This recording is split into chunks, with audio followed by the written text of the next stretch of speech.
उमरटी गाव हे गाव म्हणजे काही लोक काही इतर व्यवसाय करतात की सगळं गावच नाही, व्यवसाय करतात? इतर व्यवसाय पण करतात. म्हणजे बरं. चांगले लोक पण आहेत तिथे जे ज्यांना या काही मोजक्या लोकांमुळे त्रास आहे. हम्म, हम्म. ते ज्यावेळेस आम्ही गावात गेलो त्यावेळेस अनेक जण आम्हाला भेटले. ते म्हणले की साहब ये रोज का ही है, यहाँ पे पुलिस टीम आती है, हमें परेशानी होती है, हम अच्छा काम कर रहे हैं, खेतीबाडी कर रहे हैं. काही ते ट्रायबल लोक पण राहतात जे शेती करतात, आपापला व्यवसाय करतात. पण काही मोजक्या लोकांमुळे यस तो प्रॉब्लेम आहे त्या गावामध्ये. कितीला विकतात ते बंदुकी?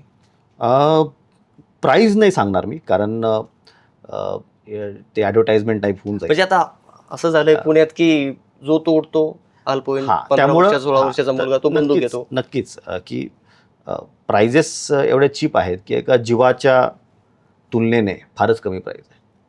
फारच कमी. येस म्हणजे कोणीही सहज घेऊ शकतो Yes. असं Yes. सिच्युएशन आहे. येस तसं होती तशी होती आणि आता काही काळामध्ये आय एम शुअर की यामुळे थोडा थोडासा बदल होईल. फरक पडेल. पुढचा प्रश्न असा की हे बंदुकीचा बंदोबस्त तुम्ही करताय त्यासाठी सुरुवात केली.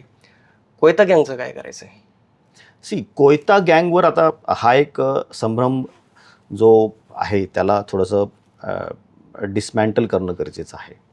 की कोयता गँग म्हणजे एक पर्टिक्युलर गँग आहे जी कोयता घेऊन फिरते आणि तोडफोड करते असं नाही आहे.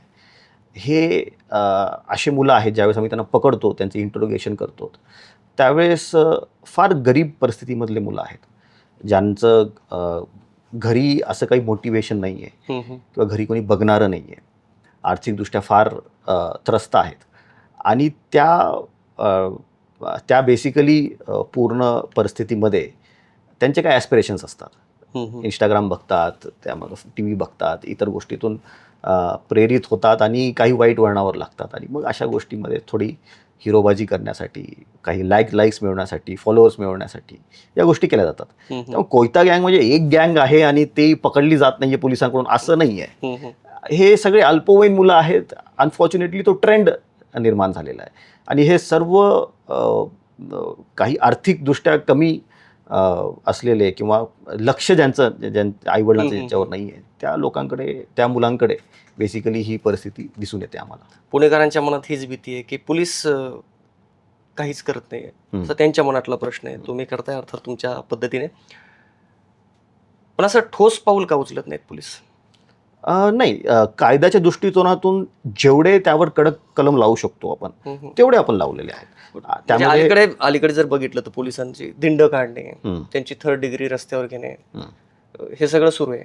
हा एक प्रश्न आहे. आणि दुसरा प्रश्न आहे जोडून, हे कायद्यात बसतं का धिंड काढणे किंवा 3rd डिग्री रस्त्यावर करणे? धिंड पोलीस काढत नाही. पोलीस घटनास्थळ पंचनामा करतात आणि त्यावेळेस आरोपीला घटनास्थळावर घेऊन जाणं हे गरजेचं असतं आणि त्या अनुषंगाने मग तिथे आम्ही विचारपूस करतो घटनास्थळी आणि त्याचं मग चित्रीकरण करून धिंड काढलं आणि अशा टाईपचे काही गोष्टी म्हणल्या जातात. पण कायदेशीरदृष्ट्या इट इज ऑल घटनास्थळ पंचनामा जो आपला केला जातो. आतापर्यंत जे काही तुम्ही आरोपी पकडले कोयता गँगमधले, जे आता पानटपरीवर विमाननगर परिसरामध्ये घडलं, असे तुम्ही आरोपी अनेक पकडले, त्यांची धिंड काढली, त्यांना अशी शिक्षा केली, त्यानंतर सुद्धा असं ते कृत्य करतात असं काही घडतं? नाही, अनफॉर्च्युनेटली तो बेस एवढा मोठा आहे. हा जो अल्पवयीन मुलांचा, भरकटलेल्या अल्पवयीन मुलांचा हा बेस एवढा मोठा आहे की रिपीट ऑफेंडर्स आपल्याला एवढे भेटत नाहीत यामध्ये. त्यांना शिक्षा भेटल्यानंतर अनेक वेळेस ते सुधारतात, पण काही जण जातात पुन्हा त्याच मार्गावर जातात आणि अशा लोकांची जे रिपीट ऑफेंडर्स आहेत त्यांची कुंडली पूर्ण पोलिसांकडे असते आणि त्याप्रमाणे त्यांच्यावर कारवाई पण केली जाते. अनेकदा असं बोललं जातं सोशल मीडियावर की पोलीस डायरेक्ट असे जे काही कृती करतात त्यांचा एन्काउंटर का करत नाही? अनेकांचा प्रश्न असतो. नाही, एन्काउंटर हा एक लीगल वर्ड नाही आहे. ज्यावेळेस आपण म्हणतो की पोलीस शस्त्राचा वापर का नाहीत करत, शस्त्राचा वापर त्याच वेळेस पोलीस करू शकतात ज्यावेळेस त्यांच्यावर शस्त्राचा कोणाचा वापर होईल किंवा एखाद्या दुसऱ्या व्यक्तीवर त्याप्रमाणे बंदुकीचा वापर होईल त्यावेळेस मग पोलीस मग शस्त्राचा वापर करतील. आता जस्ट पिंपरी चिंचवडमध्ये काल परवा पोलिसांनी केला पण होता, आय थिंक गोळीबार पण केला होता आणि त्या अनुषंगाने ज्यावेळेस सिच्युएशन निर्माण होईल त्यावेळेस करतील. पण अनेक पोलीस डिपार्टमेंट्सनी केलेलं पण आहे.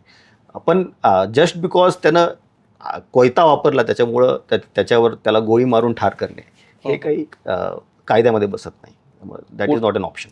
सोशल मीडियाच्या भाऊ गर्दीत विश्वासार्हतेने चकाकणारे नाव म्हणजे लेट्सअप मराठी. सगळ्यांना, सगळ्या नागरिकांना ती स्पीच, ती right लेट्सअप वरील मुलाखती म्हणजे विचारांचा खजिना. त्यानंतरच्या निवडणुकीमध्ये मला सोडून गेले. बातम्या केवळ वस्तुस्थिती सांगणाऱ्या, न प्रोपगंडा, फक्त जनतेचा अजेंडा. क्योंकि आने वाला कल जाने वाला है, जाने वाला कल आने वाला है. राजकारण, मनोरंजन असो की क्रीडा क्षेत्र, महाराष्ट्राची स्पंदने संवेदनशीलतेने टिपणारे माध्यम म्हणजे लेट्सअप मराठी. जगासोबत एक पाऊल पुढे राहण्यासाठी लेट्सअपचे ॲप, सोशल मीडिया आणि वेबसाईट सोबत कनेक्टेड रहा.